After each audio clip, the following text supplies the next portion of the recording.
Hi everyone, welcome to my channel కస్తూరయాస్ journey. ఈరోజు వీడియోలో మనం కాణిపాకం టెంపుల్ను దర్శించుకుందాం రండి.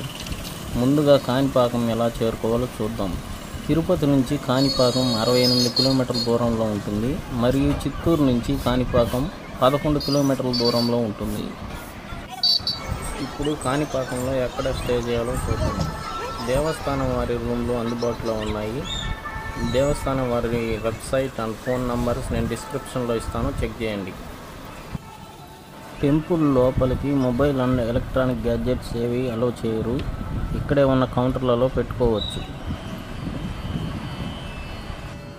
ఇప్పుడు ఆలయ చరిత్ర తెలుసుకుందాం. పూర్వం ఇక్కడ ముగ్గురు అంగవైకల్యం ఉన్న అన్నదమ్ములు నివసించేవారు. వారిలో ఒకరు గుడ్డి, ఇంకొకరు మూగ, మరొకరికి చెవుడు.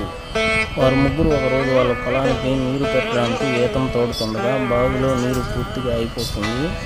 దీంతో ముగ్గురిలో ఒకరు బావిలోకి దిగి లోతుగా తవ్వడం ప్రారంభించారు. అలా తవ్వగా గడ్డపారకు ఒక రాయి తగిలినట్టు అనిపిస్తుంది.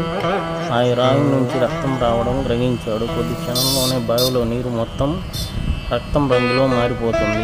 ఆ నీరు ముగ్గురి మీద పడడం చేత వారి అంగవైకల్యం మొత్తం పోయి ఆరోగ్యవంతులుగా మారిపోతారు. ఈ విషయం విన్న చుట్టుపక్కల గ్రామస్తులు తండోపతండాలుగా చేరుకొని విగ్రహాన్ని బావి నుంచి బయటకు లాగసాగారు.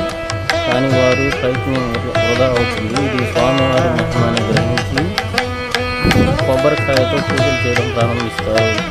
ఇలా కొబ్బరికాయ నీళ్లు ఎకరం పొలం పారినట్టు దీన్ని కాణిపాకం అనే తమిళంలో పిలిచేవారు. రాను రాను కాణిపాకం పిలవసాగారు. ఇప్పటికీ స్వామివారి విగ్రహం బావిలోనే ఉంటుంది.